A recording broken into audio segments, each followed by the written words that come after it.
D K Shivakumar ಅವರು CM ಆಗ್ತಾರ. ಇದು ಒಂದು ದೊಡ್ಡ ಮಟ್ಟದಲ್ಲಿ ಚರ್ಚೆಗೆ ಎಡೆ ಮಾಡಿ ಕೊಡ್ತಾ ಇರುವಂಥ ವಿಚಾರ. ಎಲ್ಲಿ ಮಾತು ಕೇಳಿದ್ರು ಕೂಡ ಅವ್ರು ಆಗ್ತಾರೆ, ಇಲ್ಲ ಆಗಲ್ಲ ಅಂತ. ಇನ್ನು ಕೆಲವರು ಆಗಬಹುದು ಅಂತಾರೆ, ಇನ್ನು ಕೆಲವರು ಅದೆಲ್ಲ ಹೈಕಮಾಂಡ್ ನಿರ್ಧಾರ ಮಾಡುತ್ತೆ ಅಂತಾರೆ. ಒಂದೊಂದು ರೀತಿಯಲ್ಲಿ ಒಂದೊಂದು ಕಡೆ ಒಂದು ಪರವಾಗಿದ್ದಾರೆ, ಒಂದು ವಿರೋಧವಾಗಿದ್ದಾರೆ, ಇನ್ನು ತಟಸ್ಥವಾಗಿದ್ದಾರೆ. ಈಗ ರಾಜ್ಯ ಕಾಂಗ್ರೆಸ್ನಲ್ಲಿ ಗರಿಗೆದರಿದೆ ರಾಜಕೀಯ ಚಟುವಟಿಕೆ. ಮೊಯ್ಲಿ ಬಾಂಬ್ ಬೆನ್ನಲ್ಲೇ ಕಾಂಗ್ರೆಸ್ನಲ್ಲಿ ಸಂಚಲನ ಉಂಟಾಗಿದೆ. AIC ಅಧ್ಯಕ್ಷ ಖರ್ಗೆ ಅವರನ್ನ ಭೇಟಿಯಾಗಿದ್ದಾರೆ DCM DK ಶಿವಕುಮಾರ್ ಅವರು. ಸದಾಶಿವನಗರ ಖರ್ಗೆ ನಿವಾಸದಲ್ಲಿ ಭೇಟಿ ಮಾಡಿ ಚರ್ಚೆಯನ್ನ ಮಾಡಿದ್ದಾರೆ. ಪವರ್ ಶೇರಿಂಗ್ ಬಗ್ಗೆ ಚರ್ಚೆಯನ್ನ ನಡೆಸಿದ್ರ. DK ಶಿವಕುಮಾರ್ ಎಲ್ಲೇ ಹೋಗಿ ಹೈಕಮಾಂಡ್ ಯಾರನ್ನೇ ಭೇಟಿ ಆದ್ರೂ ಕೂಡ ಇದೇ ವಿಚಾರ ಬರುತ್ತೆ. ಖರ್ಗೆ ನಮ್ಮ ಅಧ್ಯಕ್ಷರು, ಎಲ್ಲವೂ ನಿಮ್ಮ ಮುಂದೆ ಹೇಳೋಕೆ ಸಾಧ್ಯ ಇಲ್ಲ ಅಂತ DK ಶಿವಕುಮಾರ್ ಅವರು ಅದಕ್ಕೊಂದು ಪೂರ್ಣ ವಿರಾಮವನ್ನು ಇಡುವಂತ ಪ್ರಯತ್ನ ಮಾಡಿಲ್ಲ. CM ಆಪ್ತ ಸಚಿವ ಮಹದೇವಪ್ಪ ಕೂಡ ದಿಢೀರ್ ಭೇಟಿಯಾಗಿ ಚರ್ಚೆಯನ್ನ ಕೂಡ ಮಾಡಿದ್ದಾರೆ. ಆ ಕಡೆಗೆ ಅವರು ಭೇಟಿ, ಈ ಕಡೆಗೆ ಇವರು ಭೇಟಿ. ನೋಡ್ತಾ ಇದ್ದೀರಾ, ಮಲ್ಲಿಕಾರ್ಜುನ್ ಖರ್ಗೆ ಅವರನ್ನ ಉಪಮುಖ್ಯಮಂತ್ರಿ DK ಶಿವಕುಮಾರ್ ಅವರು ಹೋಗಿ ಭೇಟಿ ಆದರು. ಅದು ಈಗ ಚರ್ಚೆಗೆ ಎಡೆ ಮಾಡಿಕೊಡ್ತು.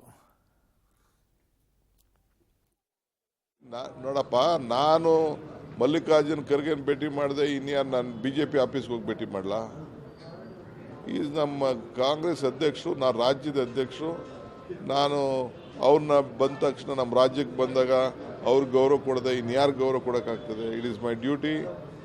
ಏನು ಕೆಲವು ವಿಚಾರಗಳನ್ನ, ಪಕ್ಷದ ವಿಚಾರ, ಈಗ ಹೊಸ ಆಫೀಸ್ನ ಭೂಮಿ ಪೂಜೆ ಮಾಡ್ತಾ ಇದ್ದೀನಿ, ಈ ತಿಂಗಳಲ್ಲೇ ಡೇಟ್ ಕೊಡಿ ಅಂತ ಅವ್ರಿಗೊಂದು ರಿಕ್ವೆಸ್ಟ್ ಮಾಡಿದ್ದೀನಿ. ಅದು ಬಿಟ್ಟರೆ ಬೇರೆ ಏನಿಲ್ಲ. ಅರ್ಥ ಯಾರು ಬೇಕಾದ್ರೂ ಮಾಡ್ಕೊಳ್ಳಿ, 1000 ಚರ್ಚೆ ಮಾಡಲಿ, ಏನು ಬೇಕಾದ್ರೂ ಮಾಡಲಿ. ನನ್ನ ಸಹೋದ್ಯೋಗಿ ಈಗ ಪೊಲಿಟಿಕಲ್ ಬ್ಯೂರೋಯಿಂದ ಸುಖೇಶ್ ನನ್ನ ಸಂಪರ್ಕಕ್ಕೆ ಸಿಗ್ತಾ ಇದ್ದಾರೆ. ಸುಖೇಶ್, ಈಗ DK ಶಿವಕುಮಾರ್ ಅವರು ಹೈಕಮಾಂಡ್ ದೆಹಲಿಗೆ ಹೋದರೂ ಕೂಡ ಇದೇ ಚರ್ಚೆ ಪ್ರಸ್ತಾಪವಾಗುತ್ತೆ. ಅವರು ಯಾರನ್ನೇ ಭೇಟಿ ಆಗಲಿ, ಈಗ ಹೈಕಮಾಂಡ್ನಲ್ಲಿರುವಂಥ ನಾಯಕರನ್ನ, ಅವರು ಇದೇ ಶೇರಿಂಗ್ ವಿಚಾರದಲ್ಲಿ, ಪವರ್ ಶೇರಿಂಗ್ ಬಗ್ಗೆ ಚರ್ಚೆ ಮಾಡಿದ್ರ ಅನ್ನುವಂಥದ್ದೇ ಚರ್ಚೆಗೆ ಎಡೆ ಮಾಡಿಕೊಡುತ್ತೆ. ಏನಂತಾರೆ, ಏನು ಸಿಗ್ತಾ ಇದೆ ಆಂತರಿಕವಾದಂಥ ಮಾಹಿತಿಗಳು? ಸುಖೇಶ್, ಸಹಜವಾಗಿ ಅರುಣ್, ಯಾಕಂದರೆ ಸಮಯ ಸಂದರ್ಭ ಆಗಿದೆ. ಮೊದಲನೇದಾಗಿ ಪವರ್ ಶೇರಿಂಗ್ ವಿಚಾರದಲ್ಲಿ ಕೆಲವು ಸಚಿವರುಗಳು ಆಡ್ತಿದ್ದಂಥ ಮಾತು, ಆನಂತರದಲ್ಲಿ ಹೈಕಮಾಂಡ್ ಅಂಗಳಕ್ಕೆ ಅದು ಹೋಯಿತು, ಹೈಕಮಾಂಡ್ ಎಚ್ಚರಿಕೆ, ತದನಂತರದಲ್ಲೂ ಕೆಲವು ಸಚಿವರುಗಳು ಮಾತನಾಡುವಂಥದ್ದು. ಆದರೆ ದೆಹಲಿಗೆ DK ಶಿವಕುಮಾರ್ ಹೋದಾಗ ತಮ್ಮ ಪ್ರಯತ್ನಕ್ಕೆ ಫಲ ಬೇಕು ಅನ್ನುವಂಥದ್ದು, ಅಥವಾ ಅದಕ್ಕೆ ಬೇಕಾದ ಪ್ರೊಸೆಸ್ನ ಶುರು ಮಾಡಿ ಅಂತ ಹೈಕಮಾಂಡ್ ಮುಂದೆ ಆಡಿರುವಂಥ ಮಾತು ಸಹಜವಾಗಿ ಕುತೂಹಲವನ್ನು ಮೂಡಿಸ್ತಾ ಇರುವಂಥದ್ದು. ಮತ್ತು ಈ ಬೆಳವಣಿಗೆಯ ಬೆನ್ನಲ್ಲೇ AICC ಅಧ್ಯಕ್ಷನ ರಾಜ್ಯದಲ್ಲಿ ಇವತ್ತು ಬೆಳಿಗ್ಗೆ ಭೇಟಿ ಮಾಡಿರುವಂಥದ್ದು ಅದರ ಮುಂದುವರೆದ ಭಾಗನ ಅಥವಾ ಪ್ರಯತ್ನದ ಮುಂದುವರೆದ ಭಾಗವೇ ಆಗಿರಬಹುದು ಅನ್ನುವಂಥ ವಿಚಾರದಲ್ಲಿ ಸಾಕಷ್ಟು ಚರ್ಚೆ ನಡೀತಾ ಇರುವಂಥದ್ದು. ಅದಕ್ಕೂ ಕುತೂಹಲ ಮೂಡಿಸಿರುವಂಥದ್ದು ಮುಖ್ಯಮಂತ್ರಿಗಳ ಆಪ್ತ ವಲಯದಲ್ಲಿ ಗುರುತಿಸಿಕೊಂಡಿರ್ತಕ್ಕಂಥ ಸಚಿವ ಮಹದೇವಪ್ಪ ಅವರು ಕೂಡ ಹೋಗಿ ಆನಂತರದಲ್ಲಿ ಭೇಟಿಯನ್ನು ಮಾಡಿರುವಂಥದ್ದು. ಹೀಗೆ ಸಹಜವಾಗಿ ಈ ಸಂದರ್ಭದಲ್ಲಿ ಭೇಟಿ ಮಾಡಿರುವಂಥದ್ದು ಅದಕ್ಕೆ ಹೆಚ್ಚು ಪುಷ್ಟಿಯನ್ನು ಕೊಡುತ್ತೆ. ಮತ್ತು ಈ ಎಲ್ಲ ವಿಚಾರಗಳ ಬಗ್ಗೆ ಚರ್ಚೆ ಸಹಜವಾಗಿ ನಡೆದಿರುತ್ತೆ ಭೇಟಿಯ ಸಂದರ್ಭದಲ್ಲಿ. ಹಾಗಾಗಿ ಎಲ್ಲೋ ಒಂದು ಕಡೆ ಪವರ್ ಶೇರಿಂಗ್ ವಿಚಾರವೂ ಸೇರಿದಂತೆ ರಾಜ್ಯದಲ್ಲಿ ಆಗ್ತಿರುವ ಬೆಳವಣಿಗೆಗಳ ಬಗ್ಗೆ ಸಾಕಷ್ಟು ಚರ್ಚೆಯನ್ನು ಮಾಡಿರುವಂಥ ಸಾಧ್ಯತೆ ಹೆಚ್ಚಿರುತ್ತೆ ಅನ್ನುವಂಥ ಬಗ್ಗೆ ಒಂದಷ್ಟು ಚರ್ಚೆಗಳು ನಡೀತಾ ಇರುವಂಥದ್ದು. ಅರುಣ್, ಓಕೆ ಸುಖೇಶ್, ನಿಮ್ಮೆಲ್ಲ ಮಾಹಿತಿಗೆ ಧನ್ಯವಾದಗಳು.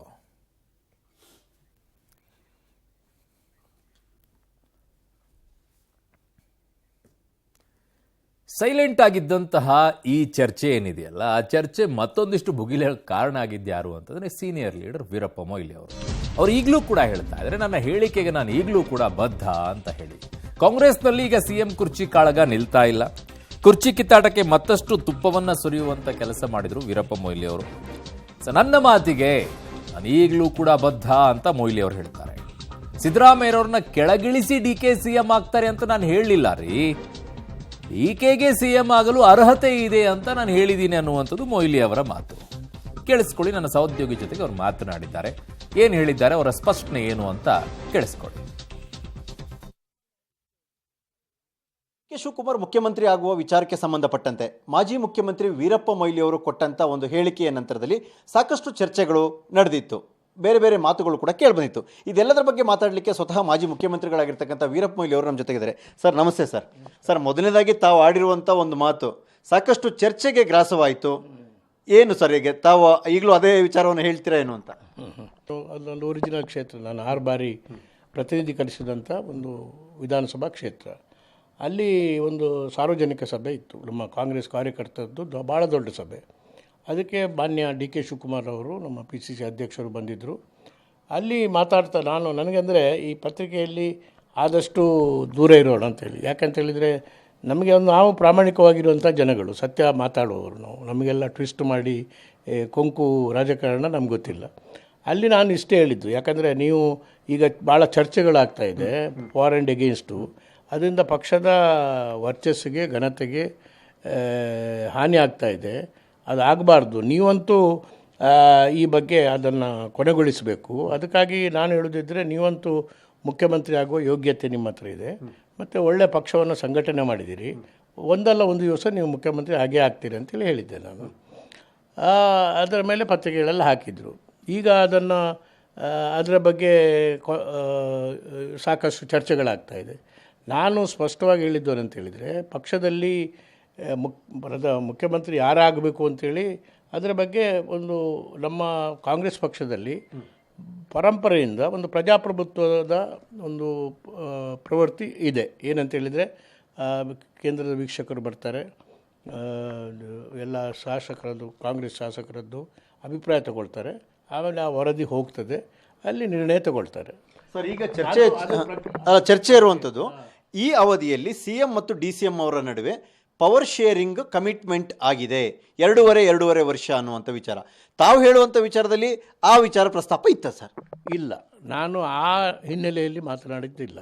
ಯಾಕಂತ ಹೇಳಿದರೆ, ಪವರ್ ಶೇರಿಂಗ್ ಅಗ್ರಿಮೆಂಟ್ ಆಗಿದೆ ಇಲ್ಲವೋ ಅಂತೇಳಿ ನಮ್ಗೆ ಗೊತ್ತಿಲ್ಲ. ಆದರೆ ಅದು ಮಾನ್ಯ ಮುಖ್ಯಮಂತ್ರಿ ಈ ಬಾರಿ ಸಿದ್ದರಾಮಯ್ಯ ಮುಖ್ಯಮಂತ್ರಿಯಾಗ ಅದು ಚರ್ಚೆ ಆಗಿದೆ ಅಂಥೇಳಿ ಪತ್ರಿಕೆಯಲ್ಲೆಲ್ಲ ಬರ್ತಾಯಿತ್ತು. ಅಷ್ಟೇ ನಾವು ತಿಳ್ಕೊಳ್ಳೋದು ಹೊರತು ಅದು ಪವರ್ ಶೇರಿಂಗ್ ಆಗಿದೆಯೋ ಇಲ್ಲವೋ ಅಂತೇಳಿ ನನಗಂತೂ ಗೊತ್ತೇ ಇಲ್ಲ.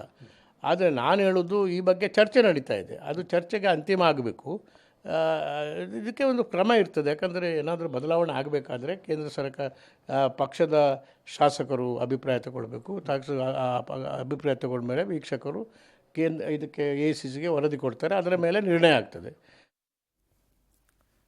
ಕೆಲವೊಂದು ಟೈಮಲ್ಲಿ ಜೋಶಲ್ಲಿ ಹೋಶನ್ನು ಕಳ್ಕೊಳ್ಳೋದು ಅಂತ ಕೆಲವೊಂದು ಟೈಮಲ್ಲಿ ಹೇಳ್ತಾರೆ.